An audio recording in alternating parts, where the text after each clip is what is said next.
Teachers of Reddit, what are your stories of, oh god, this child is a sociopath?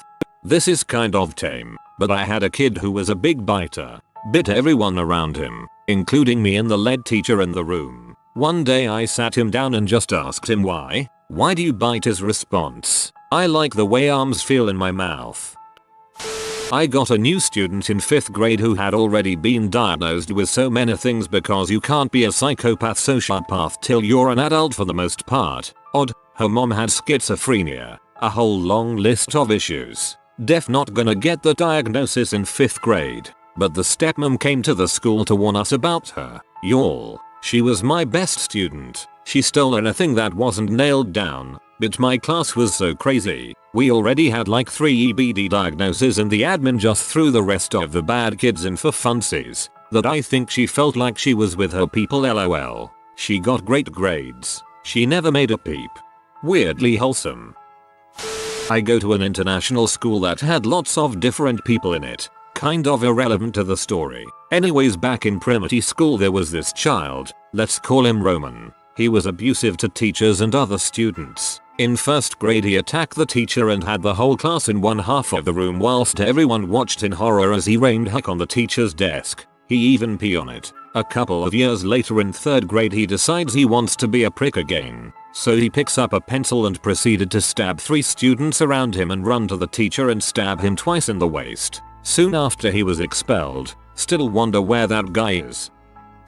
Obligatory not a teacher statement. I had a friend in high school. He was in my physics class and we were in the same social groups, who had a very aggressive personality. He used to make pipe bombs, played firecracker tag where you throw firecrackers at each other, and was an avid hunter. He used to joke about chasing cats down in his truck on the way to school and we all sort of brushed it off as trying to seem edgy. He also had these eyes that would go empty and cold when he was angry, which should have clued us all into what kind of person he was. We graduated and were in our early 20s when he officially snapped. He had an ex-girlfriend that he couldn't get over, and she was seeing a guy that Buddy didn't like at all and found out they were heading to another city a few hours away with a group of friends. He hopped in his car with his rifles and shotgun and drove down the highway looking for them. He found them a short time later, crashed them into the ditch and executed all 4 of them before they had a chance to run. Afterwards he turned the gun on himself. Loosely fits the topic. Maybe. I never taught professionally, but I aided in a couple classrooms during schooling and I distinctly remember one kid. He was a 1st grader with an affinity for acting out. Poor thing clearly had a rough go of it at home and the teacher confirmed as much. He was never cleaned up, homework never done, didn't have an acceptable lunch ever, was crass and violent on occasion. One time I watched him after he lost recess privileges. He sat at his desk and just cried for half an hour. Now you know when they're full of it, and when they're sincere once you get to know them. He was crocodile tearing but also murmuring about how his life was terrible and he just wanted to play with everyone, that he didn't mean to be bad. He never said anything outwardly shocking, but I remember sitting there and trying not to emotionally console him per head teacher's instructions. She was certainly hardened to that type of behavior and perhaps wiser, but I think what he needed was someone to listen and be kind. It's hard to look at someone so young and know statistically they're going to struggle emotionally for a long time. I wish there was something you could do for kids in his position, but he'll likely continue to fly under the radar of any prominent help as is far too common in society. In the middle of a lesson, one of my high school students raised his hand and asked, "What's the weirdest thing you've used to kill a bird?" I stopped and said, "What's the weirdest thing you've used to kill a bird?" He shrugged and said, "Probably a yellow wiffle ball bat. My cousin used a tennis racket once." I used to teach in Philly and one time one of my 4th graders came up to me during snack. She had her lunchbox and opened it and pulled out a huge knife and said, "I'm a princess warrior and this is my weapon. I'm going to use it to defend myself if someone tries to hurt me. No one will ever hurt me." That doesn't sound like a sociopath. That sounds like just a scared kid with a bad home life.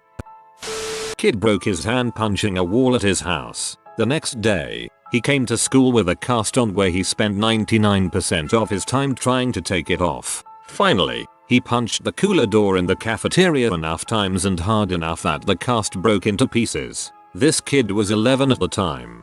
How he was able to withstand the pain is beyond me. My mom is a special needs school teacher, and I've heard a lot of horror stories coming from that line of work. The one that sticks out to me most of all is one about a male student rushing to her desk with a pair of scissors, fully intent to kill her. Don't ask why. My mom has no idea. Almost got her in the eye as well, but she was lucky to dodge it and hold him back until he has restrained. She has dozens of these stories, but has somehow managed to still be out of goodness in her heart, which is honestly incredible to me. Not a teacher, but was a tour guide at a colonial fort that got a lot of grade school field trips. There was this one second grader that had exactly 0 questions not related to brutal deaths or torture. The thing that sealed it for me is when I was showing them something called a hotshot furnace. Basically a giant oven that heats cannonballs to be glowing hot so they can potentially set ships or other things made of wood on fire. Incidentally, this is where the term hotshot came from. Most kids would think it was an oven for baking. It looks like a stereotypical pizza oven, and he guesses that this is where they would put the prisoners and Indians to burn them to death. He then elaborated looking at the track the cannonballs would be put on. Think the ball return at a bowling alley. They would either just put their heads in or put their whole body except the head in to spice things up. I'm very glad this kid came from a different state. Well, this will certainly become a YouTube video with a robot voice reading the top posts here out. Hello YouTube people. I wouldn't really call it sociopath behavior, but it is similar to some stories on here with just a kid who gives me the creeps. I'm also not a teacher, but I was the authority in this situation. So back in middle school, we had this thing where we would buddy with a kid from the elementary school. Our school was pretty big and taught preschool grade 12. So, I was put with this kid in grade 3. Based on the behavior I saw right away, I could tell this kid was the troublemaker. As things went on, I found him abnormally obsessed with violence for his age or any age, and I had to intervene in a few situations where he would have hurt a classmate, and even once a kid in my own grade. Though this struck me as unusual and terrible behavior for a kid his age to have, I also felt quite bad for him, knowing that his parents helped cause this in one way or another. One thing really creeped me the frick out. We were doing this activity for our alt big buddies, the people in my grade that were buddied with multiple kids in the elementary rather than just one, to get to know their part-time buddies. So me and this dude in my grade were both drawing pictures of him, while he drew ones of us. Now I knew that this kid was a surprisingly great artist, probably doing better than some of the kids in my current grade, but I didn't really know what he drew to practice so much outside of school. Well, I found out that day. Me and the alt presented our amazing pieces of work to him, and he simply grabbed our papers, tore them, and threw them away. I was a little sad, but it really didn't matter to me either. My work sucked too. Then the kid had to show us his sketches. Me and the alt were quite freaked out as we looked at what he drew. It was us dead. Our corpses were covered in wounds and dripping blood, and the fact that it was drawn so well made it terrifying. The kid laughed, gave us the drawings, and said that, singling me out, I was the ugly and he thought I looked like this, as he pointed to my drawing again. Yeah, I really did enjoy the rest of the year having to see this crazy butt kid every couple of days. Still gives me shivers. I'm scared to know what this dude is like now. I work as security at a half school half mental health facility. I get to see literal sociopaths, but legit top 2 stories are kids who I genuinely believe to be crazy. Story 1. I'm sitting at my desk doing Reddit stuff like I do every day. The halls are decently quiet except for distant muffled crying as a kid was having a breakdown. Typical Tuesday crap. Then suddenly I hear a co-worker say, "Put that away. If you don't get dressed we will have to call the police." This freaking kid whipped out his dong. Not in a sexual way, no. He was mad, so he decided I'm going to pull my dong out. It was crazy. It went on for like 10 minutes. This kid just got bare butt naked and freaking ran around the room. As far as I know he isn't diagnosed with anything other than maybe depression. He isn't bad, but that day he decided frick it, it's dong time. Story 2. Literally like 2 weeks out from story 1, a different kid much older. He has been in and out of full hospitalization. I used to really like him. He was a very sweet kid but joined in with the criminals of our facility and turned for the worse. Well, he was frustrated with us restraining him. We are allowed We are a hands-on school. We took him to a space for himself, and while he was in there he straight up fingered his own butt and then tried touching everyone with it. I luckily didn't have to get involved too much, but my boss had to wear full protective gear. That was a wild day. Frick it, it's dong time. Literally dead. She started acting out when she was about 12 and got worse and worse. We did all kinds of therapy, private schools, rehabs. We tried everything. Her dad, her stepdad, and all of her grandparents were on board with me trying to help her, but we couldn't keep her from sneaking out and getting in trouble unless we were willing to have someone up and watching her 24/7. It was exhausting. She's now just turned 28. I haven't spoken to her in about 6 months. She never changed. You can't trust her to have a visit because she will steal from you. I think when I realized that she was never going to change was when I bought her a plane ticket to help me move into my new place shortly after the death of her stepfather, and she couldn't be bothered to stop partying long enough to get on a plane. This was the last time I tried hard to be close with her. She was about 22 when this happened. It's the great tragedy of my existence. She's my only biological child, and when people ask me if I have kids I lie and say no because thinking of her makes me want to die of shame. Not a teacher, but I've worked in preschools over the past 3 years and I've come across my fair share of difficult children, so experiences like these were nothing new to me. IDK if I would call this a sociopath, but I was recently volunteering in my mom's classroom. She's a kindergarten teacher, and I was walking around and collecting the shields the kids put on their desk for when they have tests. As I'm finishing up collecting all of them, I overhear this kid say, "I'm going to bring a knife to school and cut you." I immediately questioned him about it and asked why he said it. He had no answer. I told my mom about what happened and she took care of it. She ended up calling his mom and said if he says something like that again he's going to the principal. After it all happened, my mom revealed that for a while she's been suspecting he has some sort of disability such as ADHD because he's always up out of his seat and can never focus on his work or anything he's doing really. After volunteering in her classroom for a while and getting to observe and work with him, I have a different theory and I believe he may have autism. The kid just doesn't realize the consequences of what he says or the effect his actions has on others. He's also a very sensitive kid and gets upset and cries, gets frustrated over the most minor things, like when he's asked to do a simple task such as asking him to write his name on his paper. He just seems really off compared to all the other kids. Not a professional, but my son had ADHD and had a lot of similar issues with preschool. Also, I've heard that it's pretty common to have autism and ADHD, but some ADHD kids do get really impulsive, so the getting up etc could just be this impulsiveness. Luckily as he's gotten older his impulse control is a lot better. Not a teacher. Had a teacher in middle high school that kept a notebook of every red flag comment her students made. Even if someone said something smart but ingest it would go in the notebook. She said that way if the police ever came to her asking about a suspicious student she would have time-dated documentation. Mostly students who had talked about torturing animals, abusive type stuff.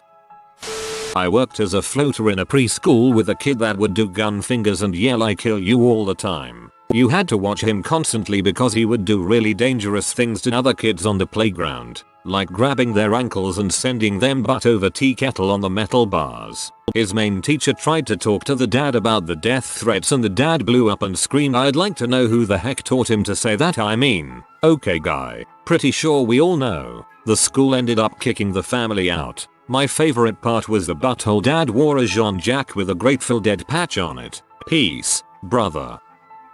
This is my moment. I am probably too late to the party, but my student fits this question perfectly. I taught kindergarten and I had this student named John. John is obsessed with all things horror, knives, guns, IT, serial killers, etc. On the first day of school, I asked the kids what they wanted to be when they grew up. He answered a serial killer. A few days later, I see him cutting himself with his scissors. I asked him why and with the most deadpan stare he replied, "I want to know what it feels like to bleed." After hitting his grandma with a shovel, he was recommended to removed from school and placed in a special school for students like him. All of this at the age of 5. Not a child, but an 18-19 college student. I was the TAE for a class that viewed a lot of movies about the Holocaust and World War II. This kid would crack up at random scenes of death, starvation, and typhus victims. Not as crazy as you might think. Horror, actual horror, causes people to short out, so to speak. It's just not something the brain processes normally. Some people go silent, some laugh, some cry. Not a teacher, but this happened to me. Was in first grade and we had a kid in the class who was always angry and picking fights. Looking back on it, it was probably due to home conditions, as I'm pretty sure he was in the foster program. Anyways, one day in class he goes up to the front of the class to sharpen his pencil. The sharpener is at the front of the class while he sits in the back and myself somewhere in the middle. He proceeds to sharpen his pencil and on his way back to his desk he has to pass me. I sat closest to the aisle. Out of nowhere, I'm minding my own business. He stabs me in the upper arm with his newly sharpened pencil. Teacher saw the whole thing and he was sent to the principal and then had his own seat at the front of the class against the wall for the rest of the year. Don't know what happened to him after that. I wasn't a teacher but spent one semester as a paraprofessional for special education kids in 8th and 9th grade. The kids I worked with were in the mild classroom and went to a majority of mainstream classes in a typical 8-class day structure. They might have 1-2 classes to focus in on a particular subject they struggled with or for behavior, social skills, etc. During 8th grade, it's standard where I'm from for kids to have a home skills class with cooking, sewing, etc. For a quarter of the year. On my day off, a student I had for 6/8 classes per day took a paring knife from home skills and started walking around with it in his pocket. When the paraprofessional with him found out, they called the whole behavior team, school officer, guidance counselor, dean of students, and behavior special education teacher to get the knife from him. He couldn't tell them why he had picked it up or what plans he had for it. He was able to confirm that he knew he or someone else could have been seriously hurt by the knife. Best part, I didn't find out until 2 days after I got back when they decided he needed to have his pockets searched routinely throughout the day. He ended up in a residential behavior unit a few weeks later. I no longer work there. Obligatory, not a teacher, but when I was in our school summer camp, a blonde hair, blue-eyed boy tried to drown me in the school pool. After coughing up water and crying to the lifeguard, the camp director asked him why he did it. His response was, "I wanted to know what it would feel like for someone to die in my hands." Another girl ran up to the director crying and wailed that he'd tried to drown her too, but she didn't tell at the time because she threatened to stab her with scissors. Keep in mind, we were all 7. This sucker was 7 years old. Not a teacher in a school, but I work for a church and spend lots of time with the youth. One kid asked if school shooters go to heaven, and I said probably not, because they didn't believe in Jesus. He argued the point a lot, and continued to bring up school shootings in super awkward and inappropriate times. I could tell he had some issues going on at home, and after meeting with him one-on-one several times, he continued to creep me out with his talk of school shootings. Finally, I called the local high school and visited his counselor to talk it out with her. She was totally shocked and we talked about him for a while. Nothing ended up coming from it, but I know she met with him much more often after that, and we kept in touch. She told me he made incredible progress. He now has a kid and is totally absorbed by it. It's incredible to see him mature so quickly because he cares so much for his son. Work with kids who have behavioral issues in special ed. One kid, 9, had been transferred to our school after having stabbed a kitchen lady in the shoulder with a sharp pair of scissors. Wasn't even aware why he should feel guilty. All he had wanted was to see what happens.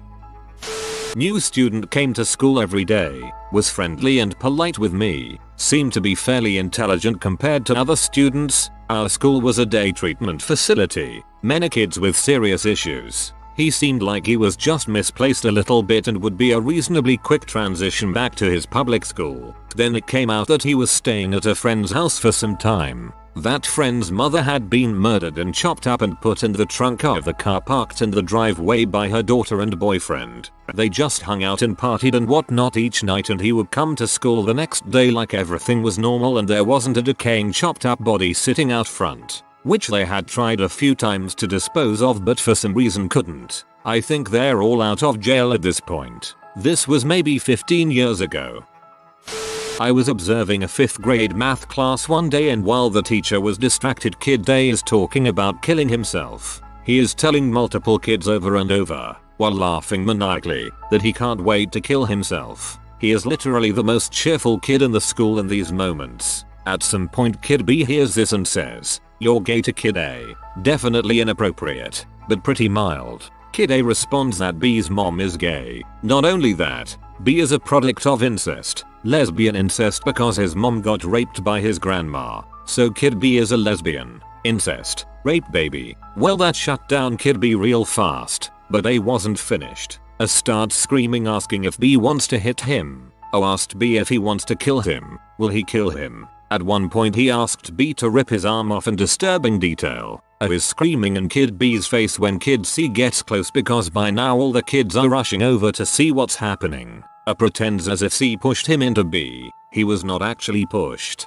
B then hits A because in his perception A just shoved him. O immediately falls to the ground and tears into the fetal position. This is where it starts to get crazy town. The teacher is finally involved and we are able to separate the students. Once the teacher pulls Kid B out of the class, Kid A casually pops up, brushes himself off and laughs. Now I have to wait in a room with Kid A and other staff until his mom arrives. Kid A is acting relaxed and disinterested as if nothing happened. As soon as mom comes through the door, he bursts into tears and collapses on the floor again, just like before. He told mom that this happens to him all the time. B is a bully. Everyone in the class is a bully. He told her that B called him a product of lesbian incest. This is what A said to B. But now he is claiming it was said to him in a bullying indecent. He is almost hyperventilating. He is retelling the whole story, but switching places with B, saying that B told him to kill himself. Mom is buying it.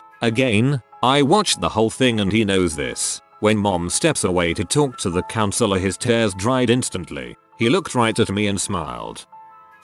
Not a teacher, but I used to give shots to children. I remember one 6-year-old who was very calm during the whole process. I asked how he kept so brave. He said, "I like shots. They hurt." Classic masochist.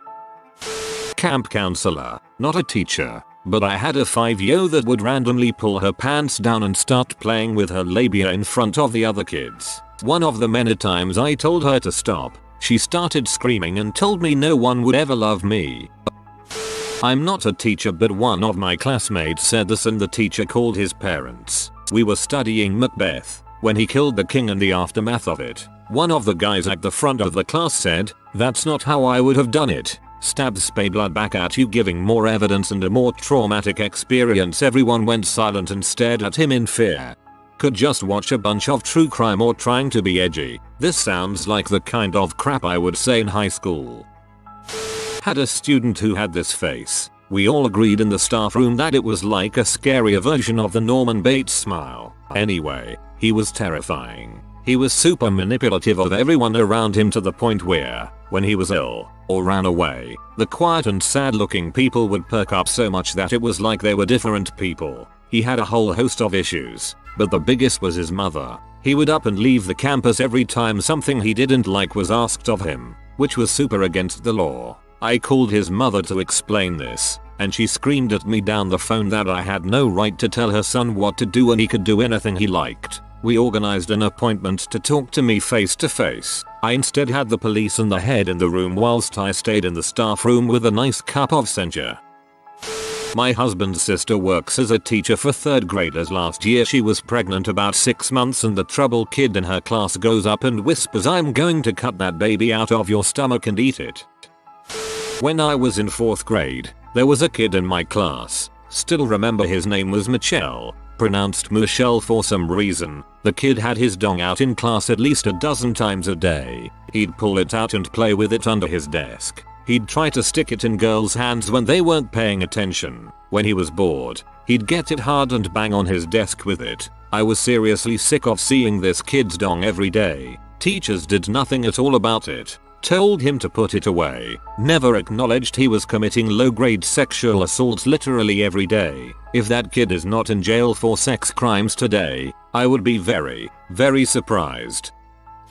When I was in grade 5, there was a kid that needed to take medication to keep from losing it. Our school was his 5th or 6th school. He forgot one day. We all sat down for reading time, and he bumped into me. I laughed and bumped him back. He bumped harder. I said, okay no more. At recess, he circled me, then slammed me into the wall, lifting me off the ground. He was over a foot shorter than me. He runs off and a friend tries to stop him. He picks my friend up and slams him to the ground, runs to the swings, proceeds to push another friend off a swing while it's moving. He was suspended for a bit. We got to talk with the principal and total understood it wasn't his fault completely. Well, end of the year, he shoves a girl down the hill when they were all playing tag. He shoves her in anger. She breaks her arm. We never saw him again in any school we went to afterwards. I sometimes wonder how he's doing these days.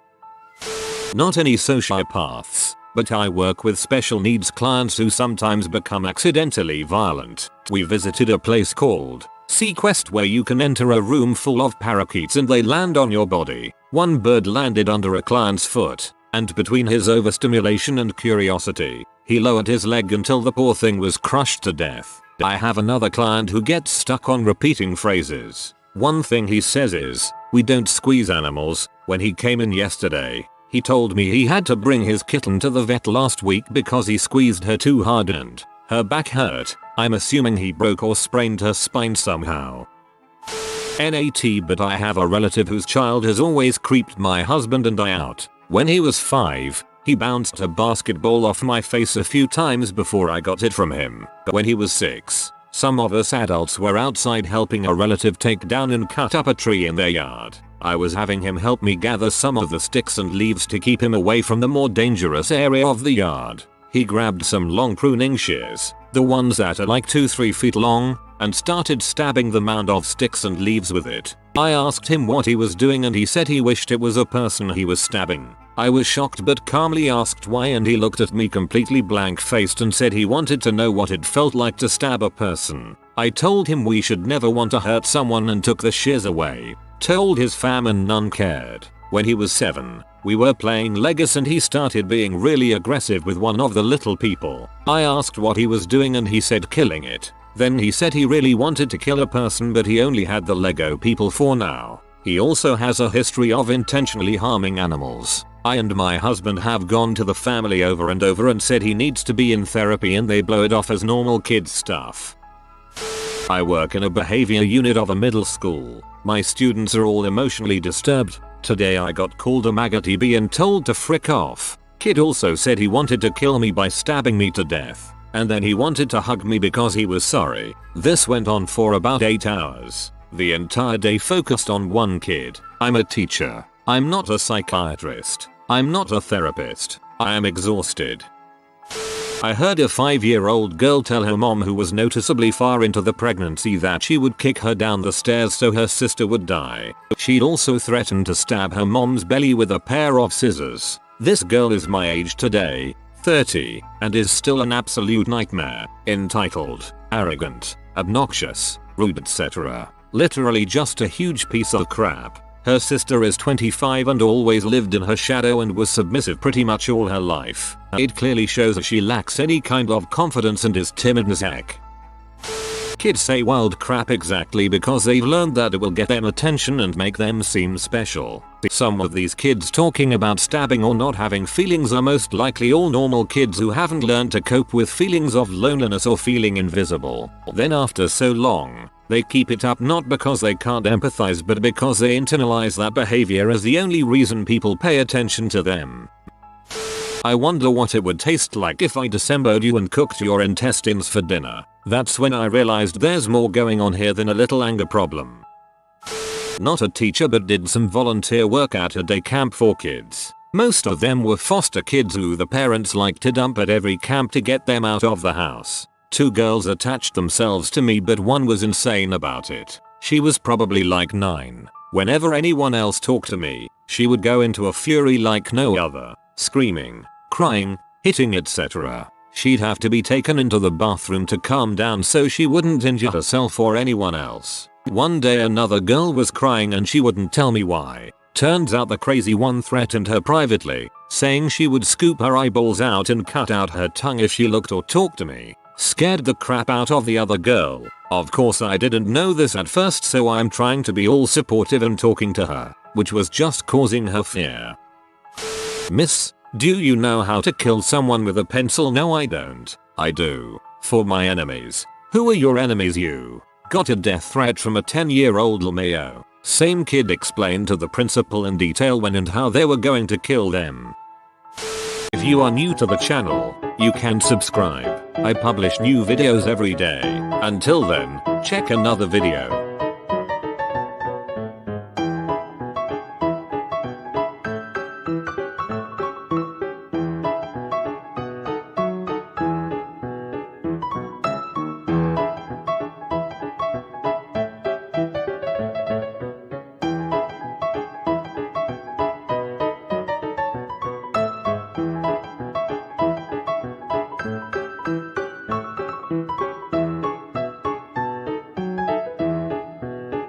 Bye for now.